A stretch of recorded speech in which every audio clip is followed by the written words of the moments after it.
S Karnataka ಅಗ್ರವಾರ್ತೆಯಲ್ಲಿ ಮತ್ತೊಂದು ಪ್ರಮುಖವಾದಂತಹ ಸುದ್ದಿ. ಹುಸಿ ಬಾಂಬ್ ಇಮೇಲ್ಗಳೇನು ಪದೇ ಪದೇ ಶಾಲೆಗಳಿಗೆ, ಮ್ಯೂಸಿಯಂಗಳಿಗೆ ಎಲ್ಲ ಕಡೆಗಳಲ್ಲೂ ಬರ್ತಾ ಇದೆ. ಅದರ ಮೂಲ ಯಾವುದು, ಯಾಕೆ ಹುಡುಕ್ತಾ ಇಲ್ಲ? ಈ ಪ್ರಶ್ನೆ ಎಲ್ಲರನ್ನ ಕಾಡ್ತಾ ಇತ್ತು. ಹಾಗಿದ್ರೆ ಏನ್ ಸವಾಲು ಕಾಡ್ತಾ ಇದೆ ಪೊಲೀಸ್ ಇಲಾಖೆಗೆ?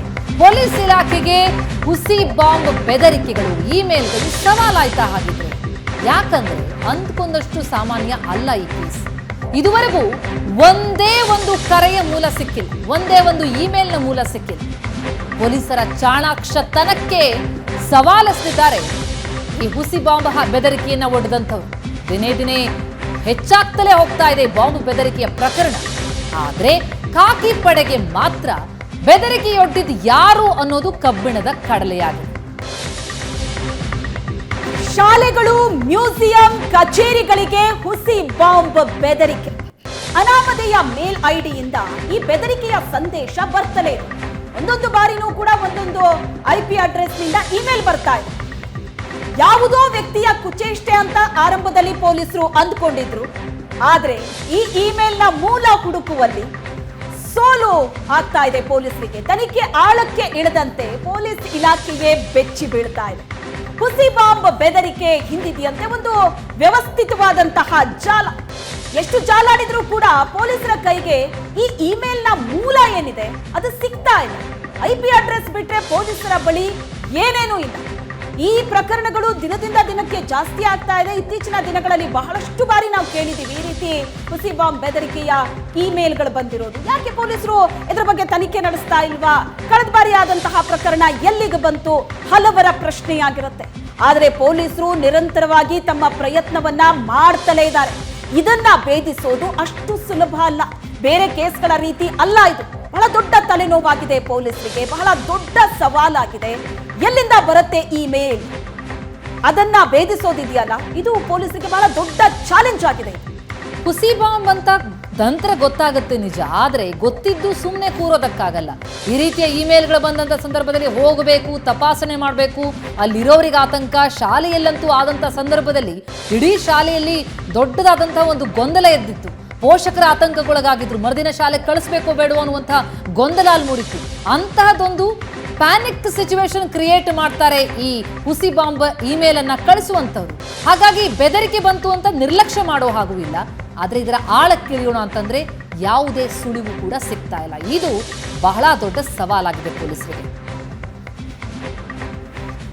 ಈ ಬಗ್ಗೆ ಇನ್ನಷ್ಟು ಡೀಟೇಲ್ಸ್ ಕೊಡ್ತಾರೆ ನಮ್ಮ ರಿಪೋರ್ಟರ್ ಕಿರಣ್ ಈಗ ಸಂಪರ್ಕದಲ್ಲಿದ್ದಾರೆ. ಕಿರಣ್, ಈ ಹುಸಿ ಬಾಂಬ್ ಇಮೇಲ್ಗಳು ಯಾಕೆ ಇದನ್ನ ಭೇದಿಸೋದಕ್ಕೆ ಸಾಧ್ಯ ಆಗ್ತಾ ಇಲ್ಲ? ಯಾಕೆ ಪೊಲೀಸರಿಗೆ ಇಷ್ಟು ದೊಡ್ಡ ತಲೆನೋವಾಗಿದೆ? ಪದೇ ಪದೇ ಒಂದ್ಸಲ ಶಾಲೆಗೆ, ಮತ್ತೊಂದ್ಸಲ ಮ್ಯೂಸಿಯಂಗಳಿಗೆ, ಎಲ್ಲೆಂದರಲ್ಲಿ ಈ ಹುಸಿ ಬಾಂಬ್ನ ಬೆದರಿಕೆ ಇಮೇಲ್ಗಳು ಬರ್ತಲೇ ಹೋಗ್ತಾ ಇದ್ರೆ ಸುಮ್ಮನೆ ಆಗಿದ್ರೆ ನೋಡ್ಕೊಂಡು ಸುಮ್ಮನಿರ್ಬೇಕಾ? ಖಂಡಿತ ಪ್ರತಿಮಾ, ಬೆಂಗಳೂರು ಸೇರಿದಂತೆ ಬೆಂಗಳೂರು ಗ್ರಾಮಾಂತರ ಎಲ್ಲ ಕಡೆನೂ ಸಹ ಹುಸಿ ಮೇಲ್ಗಳು ಬಂದಿತ್ತು. ಶಾಲೆಗಳಿಗೆ ಹುಸಿ ಮೇಲ್ ಮಾಡಿದಂಥ ಹಿನ್ನೆಲೆಯಲ್ಲಿ ಪೋಷಕರು ಸಾಕಷ್ಟು ಆತಂಕಗೊಂಡಿದ್ರು. ಅವತ್ತು ಶಾಲೆಗಳಿಗೆ ರಜೆ ಕೊಟ್ಟು ಮಕ್ಕಳನ್ನೆಲ್ಲ ಸಹ ಹೊರಗಡೆ ಕಳಿಸಿದ್ರು. ನಂತರ ಈಗ ಮೊನ್ನೆ ತಾನೇ ವಿಶ್ವೇಶ್ವರ ಮ್ಯೂಸಿಯಂಗೂ ಸಹ ಬೆದರಿಕೆ ಕರೆ ಬಂದಿರತಕ್ಕಂಥದ್ದು. ಹೀಗಾಗಿ ಸಾಕಷ್ಟು ಪೊಲೀಸರು ಅಲರ್ಟ್ ಆಗಿದ್ದಾರೆ. ಎಲ್ಲ ಕಡೆ ಸಹ ಚೆಕ್ ಮಾಡ್ತಾ ಇದ್ರು ಇಮೇಲ್ ಎಲ್ಲಿಂದ ಬಂತು. ಸುಮಾರು 48ಕ್ಕೂ ಹೆಚ್ಚು ಪ್ರಕರಣಗಳು ದಾಖಲಾಗಿದ್ದು, ಆ ಪ್ರಕರಣಗಳಲ್ಲಿ ದಾಖಲಾದ ನಂತರ ಶಾಲೆಗಳಿಂದ ಎಲ್ಲ ಇಮೇಲ್ಗಳನ್ನ ತರಿಸ್ಕೊಂತಾ ಇದ್ರು. ಯಾವ ರೀತಿ ಇಮೇಲ್ ಬಂದಿದೆ ಅನ್ನೋದ್ರ ಬಗ್ಗೆನೂ ಸಹ ಇಮೇಲ್ ಅನ್ನ ತರಿಸ್ಕೊಂಡು ಇನ್ವೆಸ್ಟಿಗೇಷನ್ ಮಾಡ್ತಾ ಇದ್ರು. ಅದರಲ್ಲಿ ಮುಖ್ಯವಾಗಿ ಬೆಂಗಳೂರು ಸಿಟಿ ಪೊಲೀಸರು ಎಲ್ಲ ಪೊಲೀಸ್ ಠಾಣೆಗಳಲ್ಲೂ ಸಹ ಪ್ರಕರಣ ದಾಖಲಿಸಿದ್ರು. ನಂತರ ಸೈಬರ್ ಪೊಲೀಸರು ಏನಿದ್ದಾರೆ, CCBಯ ಸೈಬರ್ ಪೊಲೀಸರು ಸಹ ಆಳವಾಗಿ ತನಿಖೆ ನಡೆಸ್ತಾ ಇದ್ರು. ಆದ್ರೆ ಇದುವರೆಗೂ ಸಹ ಯಾವುದೇ ಮಾಹಿತಿ ಸಿಗ್ತಾ ಇಲ್ಲ. ಎಲ್ಲಿಂದ ಮೇಲ್ ಬಂದಿದೆ, ಏನಾಗ್ತಾ ಇದೆ, ಯಾರು ಮೇಲ್ ಮಾಡಿದ್ರು, ಇವರ ಯೋಜನೆ ಏನು, ಏನ್ ಪ್ಲಾನ್ ಮಾಡಿ ಇವರೆಲ್ಲರೂ ಸಹ ಮೇಲ್ ಮಾಡ್ತಾ ಇದ್ದಾರೆ ಅನ್ನೋದ್ರ ಬಗ್ಗೆನೂ ಸಹ ಮಾಹಿತಿ ಕಲೆ ಆಗ್ತಾ ಇದ್ರು. ಆದ್ರೆ ಯಾವುದು ಕೂಡ ಕ್ಲೂ ಕೂಡ ಯಾವುದು ಸಿಗ್ತಾ ಇಲ್ಲ. ಮುಖ್ಯವಾಗಿ ಅವರು ವರ್ಚುವಲ್ ಅಂದರೆ VPN ಯೂಸ್ ಮಾಡಿ, VPN ನೆಟ್ವರ್ಕ್ ಏನಿದೆ ಅದನ್ನು ಯೂಸ್ ಮಾಡಿ ಮೇಲ್ಗಳನ್ನು ಮಾಡ್ತಾ ಇದ್ದಾರೆ. ಹೀಗಾಗಿ ಸಾಕಷ್ಟು ಆತಂಕಗೊಂಡಿದ್ರು ಪೋಷಕರು. ಶಾಲಾ ಆಡಳಿತ ಮಂಡಳಿ ರಜಾ ಕೊಟ್ಟು ಮಕ್ಕಳನ್ನೆಲ್ಲ ಸಹ ಮನೆಗೆ ಕಳಿಸಿದ್ರು. ಮನೆಗೆ ಕಳಿಸಿದವರು ಮತ್ತೆ ನೆಕ್ಸ್ಟ್ ಡೇ ಶಾಲೆಗೆ ಬರಬೇಕಾ ಬೇಡವಾ, ನಮ್ಮ ಮಕ್ಕಳನ್ನ ಕಳಿಸ್ಬೇಕಾ ಬೇಡವಾ ಅನ್ನೋ ಆತಂಕದಲ್ಲೂ ಸಹ ಪೋಷಕರಿದ್ರು.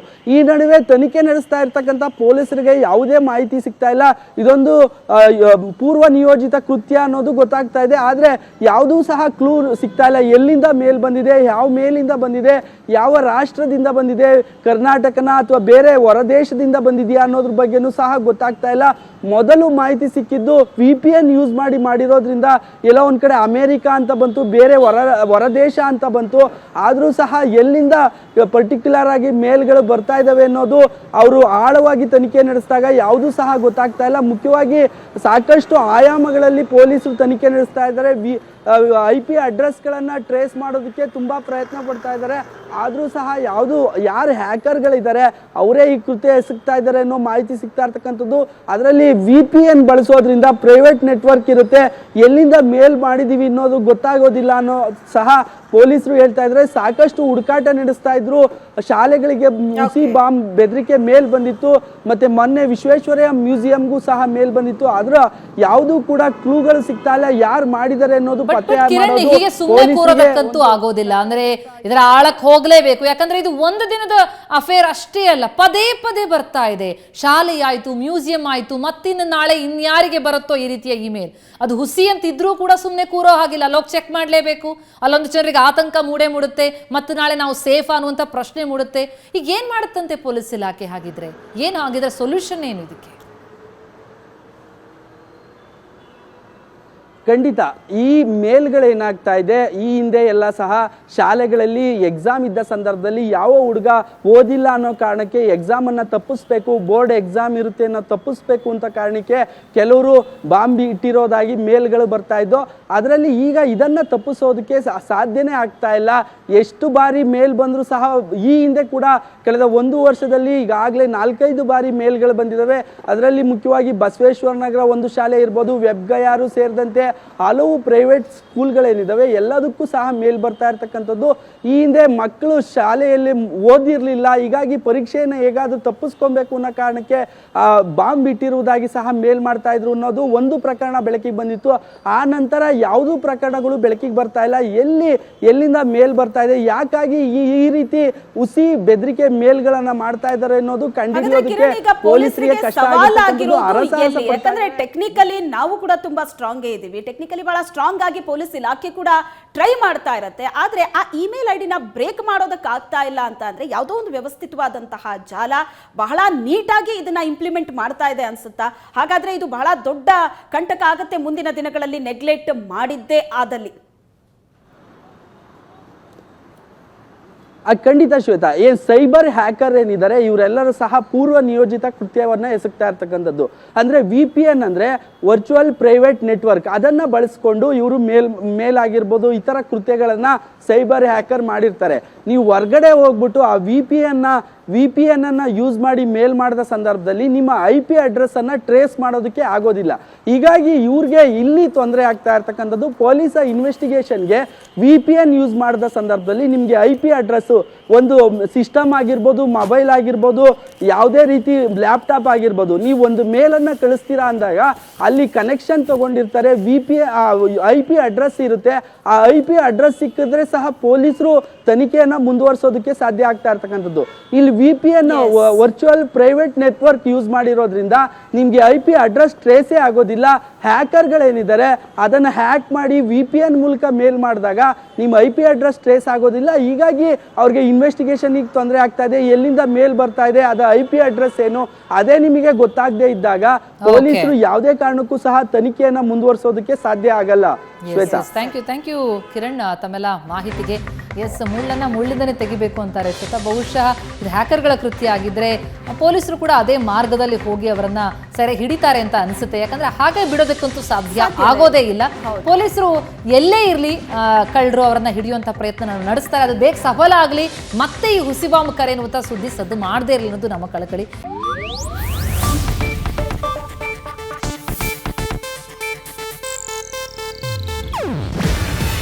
ಇದು ಏಷ್ಯಾನೆಟ್ ನ್ಯೂಸ್ ನೆಟ್ವರ್ಕ್ ಪ್ರಸ್ತುತಿ. ನೀವು ನೋಡ್ತಿದ್ದೀರಾ ಏಷ್ಯಾನೆಟ್ ಸುವರ್ಣ ನ್ಯೂಸ್.